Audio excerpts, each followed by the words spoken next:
Good morning, everybody. What I'm going to do in this video is I'm going to walk and talk you through a source question this is the Germany 1871 to 1990 paper, and section A of that A-level paper, as you know, because I'm recording this video specifically for my own teaching group. This particular question requires candidates to evaluate a document for a particular line of inquiry. The source is in front of you here, and the question at the top of the source. You can see that what I've actually done is I've already pre-annotated this source in different colours. I've done that deliberately for this video, but really to sort of emphasise the point that in the examination, you really should be spending the best part of 10 minutes before you start putting pen to paper and writing an answer to this question. You should spend a good 10 minutes reading through the source and annotating and develop some sort of system so you can quickly grasp the key points so that you write a well-structured answer to the question. And my recommended technique is actually to use 2 or 3 different colour pens to do this, and this is what I've done in this particular case. So I'm going to model, I'm modelling my own approach in this particular answer. So if you look at the question, okay, so assess the value of the source for revealing the attitude of Bismarck towards the Reichstag and the problems he faced politically. So remember, with this question, you are given 2 lines of inquiry, okay? And the first line of inquiry, which I've highlighted in blue there, is the value of the source for revealing the attitude of Bismarck towards the Reichstag, okay? So I've used blue there for Bismarck's attitude. So all the references in blue are points I've picked out which I can make inferences from, where the source tells me something or suggests something about Bismarck's attitude towards the Reichstag. And then conversely, in red, the second line of inquiry in red there is the problems he faced politically. Okay, that's in red, so just put that number 2.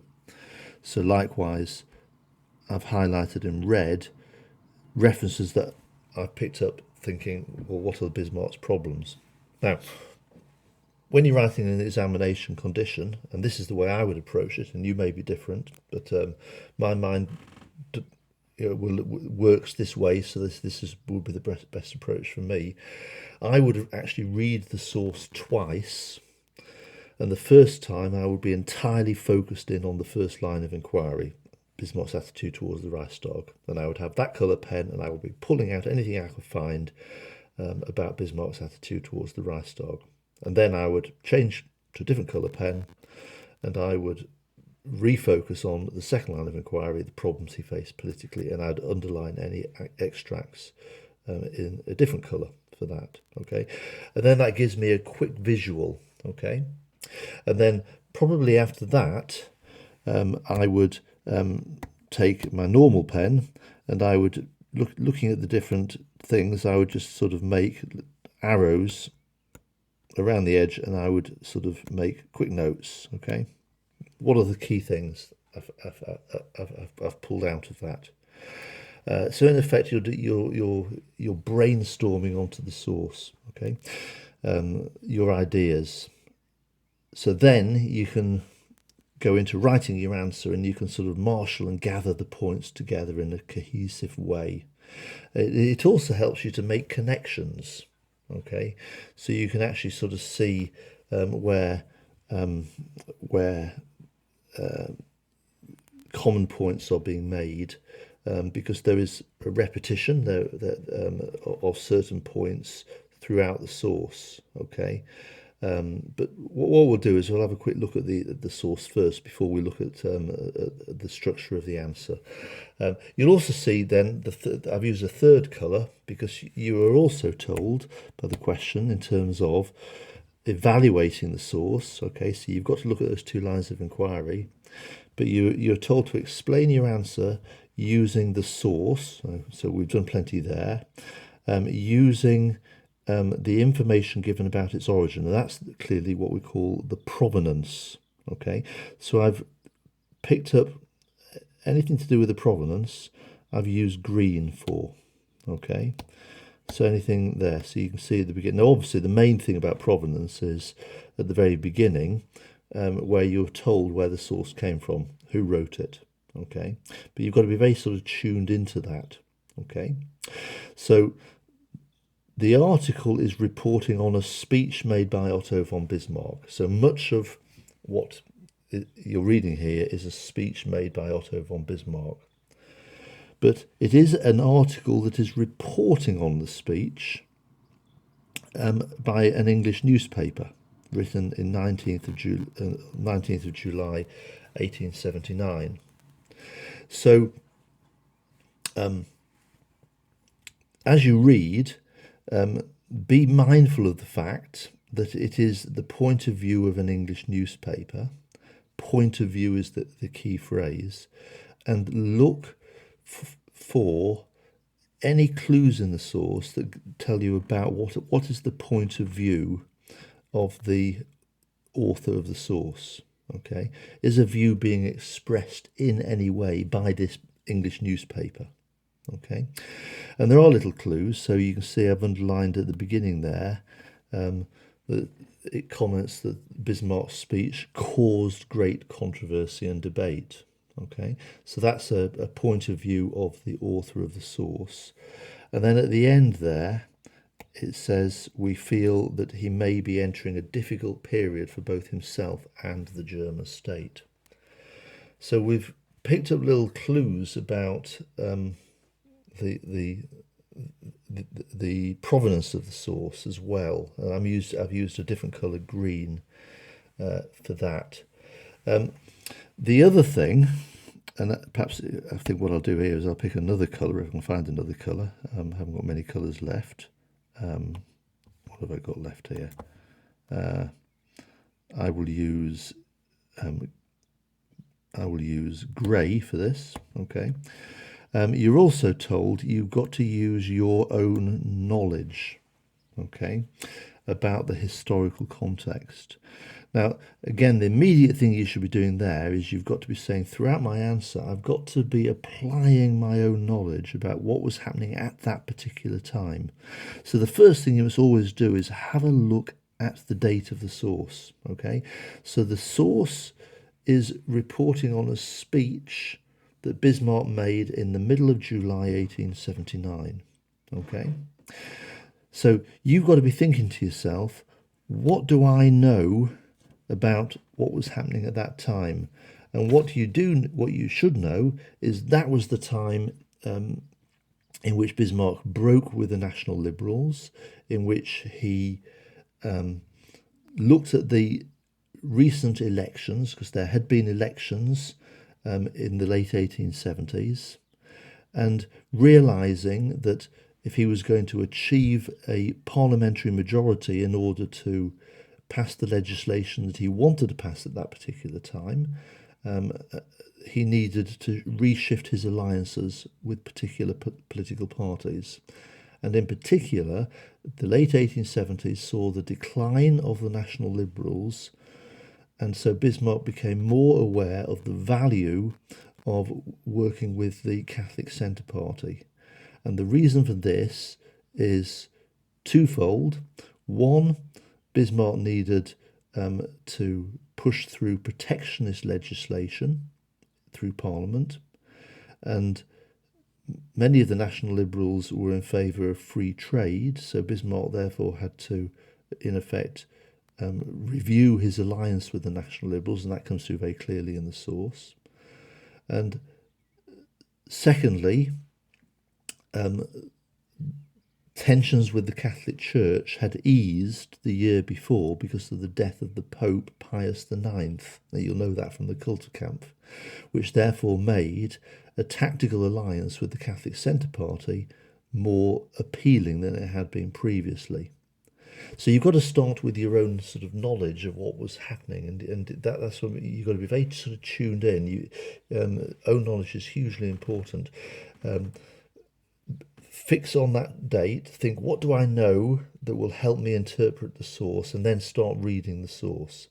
And then as you read the source, you'll pick up other little clues, references. For example, it talks about the socialists, and you'll think, 1878, the anti-socialist laws, that Bismarck was at war with the socialists, and he was struggling to defeat the socialists, and this was a big area of concern.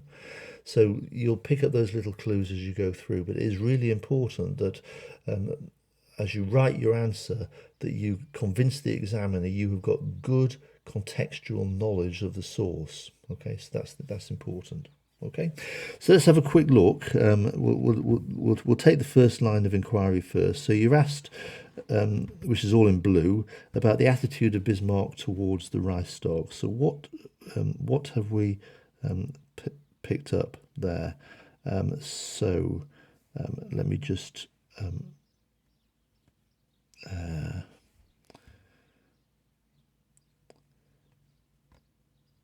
move. What I've done is my recent annotations has done something funny there.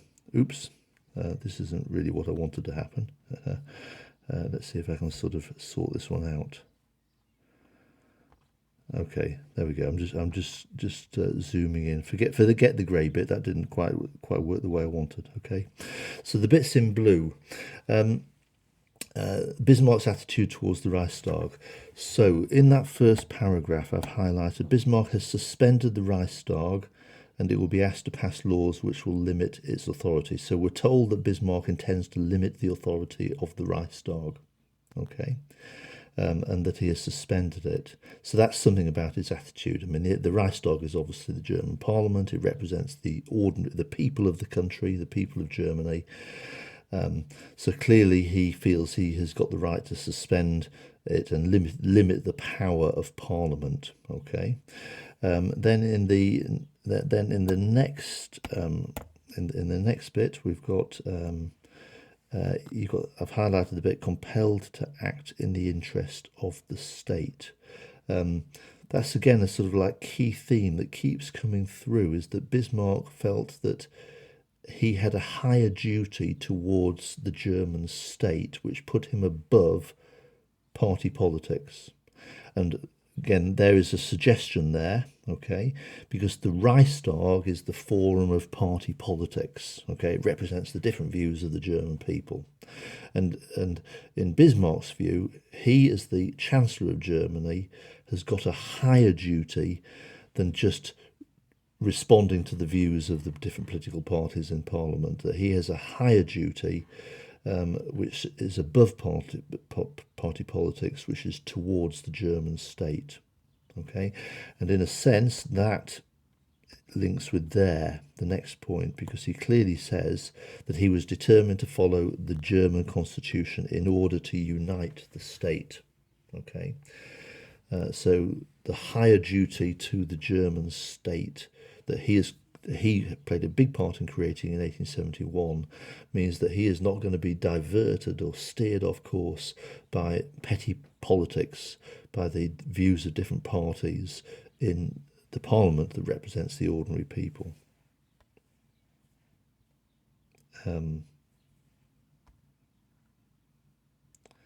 So my underlining is sort of like not moving properly, which is a bit annoying, but you'll still hopefully can see what I'm saying. I'm just going to move my recent underlining out of the way and just focus on the original. Okay.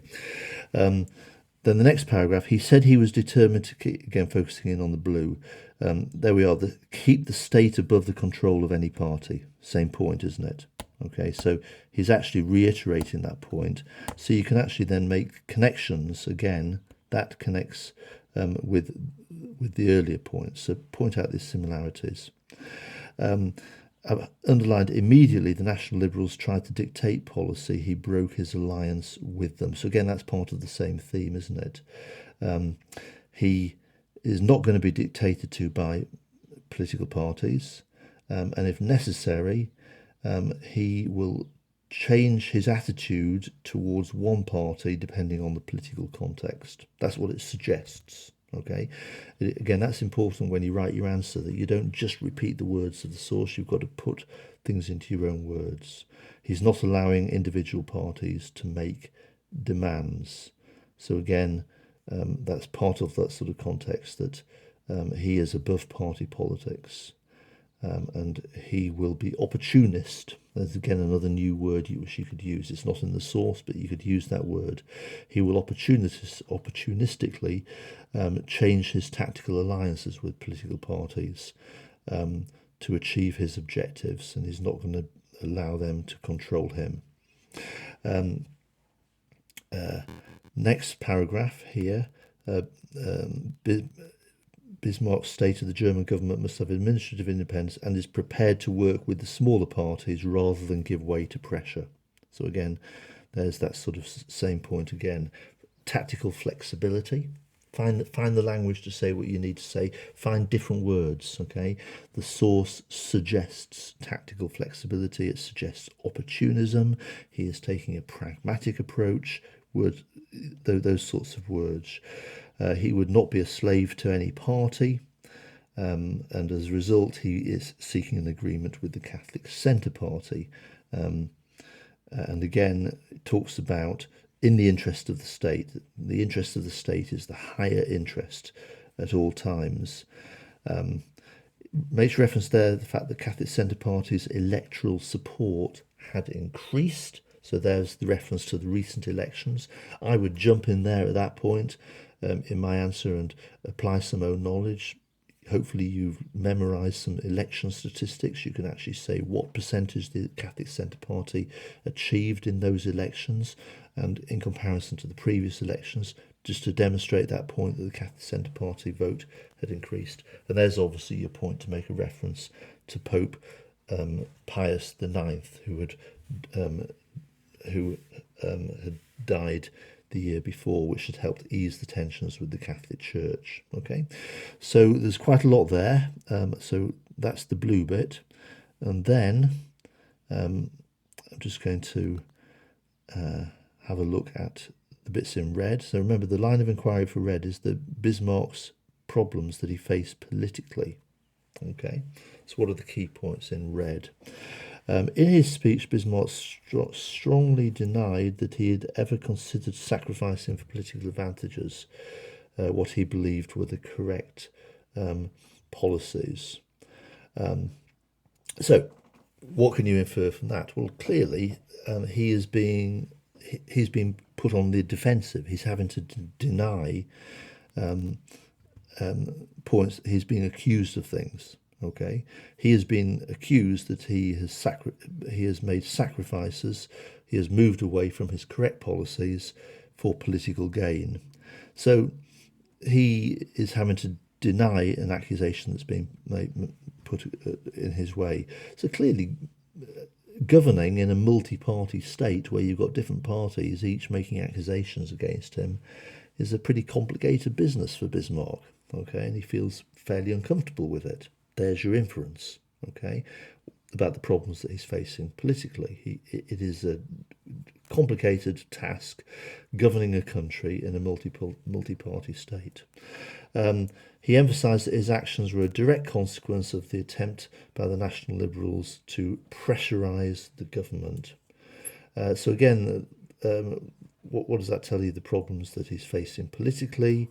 It tells us that he's struggling to pass laws. He's obviously wanting to, again, using your own knowledge, he wants to pass laws to get through protectionist measures. He wants to pass laws against the socialists, etc. But particularly the protectionist measures, he's encountered opposition. The National Liberals and placing their own demands on him. They're saying, well, we're not going to support these laws unless you actually give us something in return. And he's not prepared to be pressurised in that particular way. Okay, so what we've learned here is he may need to compromise his previous policies in order to sustain a parliamentary majority.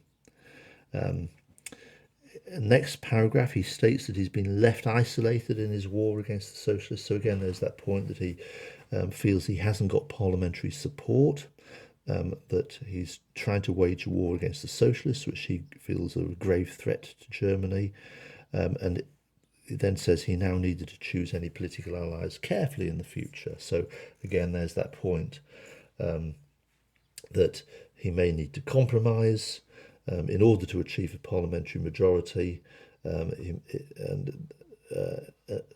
which means he's now got to seek support elsewhere in Parliament, which requires him to compromise his previous policies. Okay, so that's a difficulty that he's facing. And then towards the end, it talks about there, I've highlighted, be prepared to modify some previous legislation. Again, there's that sort of point we've made previously, that in order to pass protectionist laws, he now needs the support of the Catholic Centre Party. To win their support, it means he's going to have to make compromise, and the previous legislation that he would be required to modify, you would know, there's your good opportunity to show your own knowledge, would be the Kulturkampf, okay, his laws that he's passed against the Catholics in Germany. So he needs to sort of ease off in his struggle against the German Catholics. And it's an opportunistic moment to do this, because the year before Pius IX had died. You know that, it's not stated in the source, but you're applying that knowledge in order to evaluate the source. Okay, so hopefully you got a sort of sense there of that important first 10-15 minutes is really crucial that you're annotating. So I don't need to spend much longer on this video, really, in the sense the work has been done there. To the next page, and what I've done here in the next page is I have taken from the Mark scheme the indicative content. Okay, the indicative content from the Mark scheme. Remember, you go to the Mark scheme, there's a very generic Mark scheme, which is useful to a point in terms of the attributes for a level 5 in particular. What are they looking for? But go further to the back, and actually then you've got some examples of the types of points that the examiners were looking for. So let's have a quick read through. So candidates must analyse and evaluate the source to consider its value for revealing the attitude of Bismarck, the German Chancellor, towards the Reichstag and the problems he faced politically. The source is dealing with a speech by Bismarck, who is a named individual in the specification. Okay, so bearing in mind you have to do different things, three things. The first thing you're required to do is, in your answer, is to demonstrate knowledge, is to evaluate the provenance, the origin and the nature of the source, and apply when giving weight to information and inferences. Okay, so as you're making your inferences from the source, be mindful that of what you know about the nature and origins of the source. Okay, that every point you use, you've got to basically evaluate it. You've got to establish its weight. How credible is this bit of information for me, as a piece of evidence which I could use to reach a conclusion for that particular line of inquiry. And you've always got to be thinking, therefore, about who wrote the source, who they're writing for, and whether that helps you reach that judgment. Okay, so the newspaper expresses some comment for an English audience. Okay, so we identified that. If you remember, that was at the end.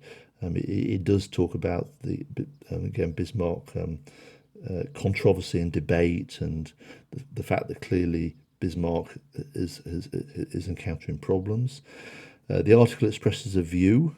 We identified that, didn't we? Okay. Again, think about the bits we highlighted in green, and it shows awareness of the context in which Bismarck is operating. So you're looking very much at the tone of the source, the language of the source. It is aware of the fact that Bismarck is under threat, he's been challenged, he's been put on the defensive. The article is reporting on a speech that had been recently made by Bismarck. Well, yes, we're told that in the provenance, and the speech reflects Bismarck's conception of his role in German politics. That final point is, I think, a key point for your conclusion. In your conclusion, you've got to kind of pull together and say, what are the strengths of the source in spite of its limitations? What's the key value of the source to the historian? And clearly, what has come through is it is useful as evidence in helping the historian understand how Bismarck perceived his role in German politics. Okay, that he had that higher duty to the state, that he's not going to be pushed around by the smaller political parties in the Reichstag, that if necessary he will make tactical changes in his relations with the political parties, but without losing sight on his higher duty, which is to be above party politics, to serve the state and to serve the constitution. That's kind of like the fundamental point. Okay, so that's what we're looking for the provenance. Then, as you can see, the mark scheme very helpfully for the examiner. Remember, this the indicative content is very much there to help the examiner. And so what does it tell you? Pretty much the points that we said earlier. So we've got the attitude of Bismarck to the Reichstag, which is our first line of inquiry. And then we've got the problems that Bismarck faced politically, the second. And it should pretty much say the points we've already picked out. So the attitude of Bismarck to the Reichstag. The article states clearly Bismarck intends to limit the authority of the Reichstag. Yes, we've said that. The speech makes it clear that Bismarck saw himself as above party politics with a higher duty to the state. We've said that. The speech suggests that Bismarck is prepared to change his attitude to a party depending on the political context, e.g. the Catholic Centre Party. Yes, we've said that. And the speech claims that Bismarck sees himself as the defender of the Constitution. Yes, we've said that. So good, okay. Our initial trawling through the source and highlighting, we have picked up all the relevant points. How well did we do with the problems that Bismarck faced politically? It suggests that governing in a multi-party state is complicated. We said that, definitely. It suggests that Bismarck may have to compromise previous policies because of the need to sustain a parliamentary majority. Yes, we talked about that, compromising the policies. It indicates that Bismarck is very concerned by the potential threat of socialist political groups. Yes, we identified that. And it implies that Bismarck will have to work with more political parties than he has done hitherto, hence having to work with the Catholic Centre Party. Yes, we've identified that. So, yeah, if on the basis of what we did on the first page, all that highlighting and then crunched that information and wrote an answer, we are definitely ticking the boxes from the viewpoint of the examiner. Okay, and then finally here it points out knowledge of historical context should be deployed to support and develop inferences. So that's the own knowledge. You've got to be used, and it mustn't be bolt on. It should be deployed to support and develop the inferences. So you're making the inferences here and here. Okay, you know you're making inferences because look, it suggests that, it indicates that. Look at the language that's being used. Okay, so you're not copying the source, you're taking the language of the source and what does it suggest, and throughout that, as you're talking, you've got to be picking up those moments to add a little bit of own knowledge. Okay. So you're using your knowledge to confirm the value of the inferences that you have been making. Relevant points may include, so there could be others, okay? So the elections of the later 1870s, yes, we said that. A decline in support for the National Liberals, a rise in support for the Catholic Centre Party and the Socialists. We've said all of that. The tension with the Catholic Church had eased after the death of Pius IX in 1878. We've said that. But there may be other points to include as well. That's really important, other relevant points to be included. So I mentioned, for example, protectionism. Bismarck wanted to pass through protectionism measures. He was changing his attitude, moving away from free trade, which had made his alliance with the National Liberals important in the earlier part of the 1870s, but now he's changing his attitude, and so on. You've got to pick up anti-socialist laws of 1878, I said, as another example of that. But you've got to put in your own knowledge. Okay. Now the remainder then, and I'm not going to read this to you, is just a reminder that you also then have a look at the Chief Examiner's report. And the Chief Examiner's report, just zooming at the top, it will give an overall comment. Okay, so it says a mainstream source question on Bismarck's attitude. Okay, the majority of candidates rooted their responses in the source and identified and illustrated a range of points which indicated Bismarck's attitude to the Reichstag.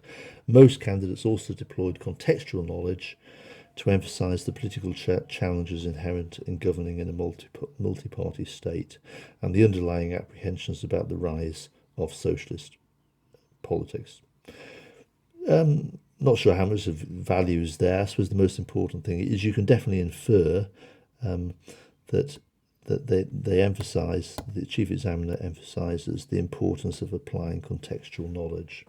Okay, and it's a positive point. Most candidates did do that, but clearly he's saying that they're looking out for that. That's really important, that you've got to be putting in knowledge about what was happening in the late 1870s. You've got to be adding knowledge additional to the knowledge that's in the source to help you understand the source.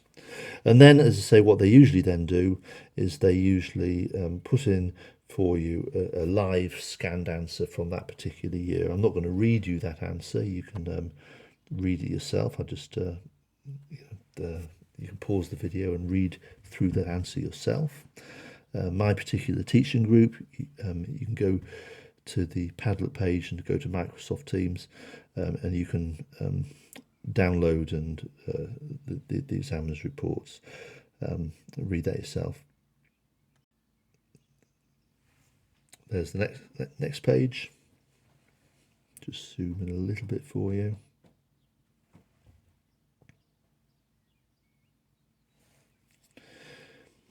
Notice one of the strengths of this is that a good response would include lots of little short quotes. Okay. But notice how they also say which suggests that. That's the importance about inferences, that you don't just hang your answer on the quotes. You've got to make inferences. You've got to add more. What does the quote, what does that little line that you've taken from the source, what does it suggest? Okay, so you've got lots of those little short nuggets, and it suggests that the language is really important for this. Okay.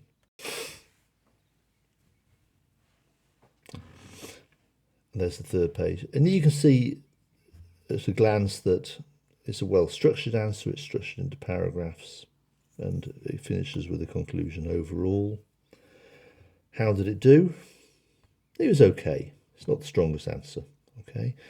Remember, there's 4 levels, 1, 2, 3, 4, 5, sorry, 5 levels, 1, 2, 3, 4, 5, and it achieved level 4. So it didn't quite get into the sort of high A stroke A star range. Level 4 actually can potentially cover a fairly wide range of grades. It could be a high C, B, low A. It kind of varies from year to year, depending on the grade boundaries.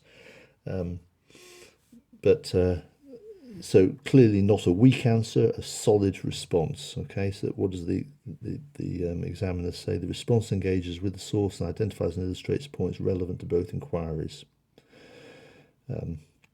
So it engages with the source. Yeah, so pulling out little quotes and making inferences. It identifies and illustrates points relevant to both inquiries. Again, that's really important. Sometimes candidates will become so heavily involved, focused, say, on Bismarck's political problems, that they forget to look at his attitude to the Reichstag. And you've got to be very, very clear and make sure it's balanced, which is why I would recommend definitely a paragraph on each line of inquiry, okay, to show that balance. Again, they comment some effective deployment of contextual knowledge. Okay, so the candidate makes references to the threat from socialism, obviously adds some knowledge there. Okay, some effective deployment. That word some does imply that probably could be more. Okay, so not particularly strong on contextual knowledge. There is some basic evaluation, and this aspect could be developed with addressed to the attribution and with some more application of contextual knowledge. This aspect could be developed with address to the attribution. Not quite sure what that means, with some more application of contextual knowledge. So yeah, it could be stronger in terms of the assessing the provenance, the weight of the authority, the considering those issues about the nature and origins of the source, the purpose, and the authority. Could have been a bit stronger on that.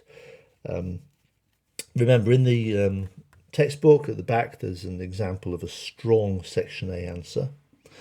And if you buy the revision guide for this particular specification, the one by Alan Farmer, there are quite a few modelled Section A answers. And have a look at those because they're annotated and they point out the language that's being used and why that particular section of the answer is good. So that they are very, very helpful for you. Hopefully that was useful for you. I'll sign off now. Thank you very much. Goodbye.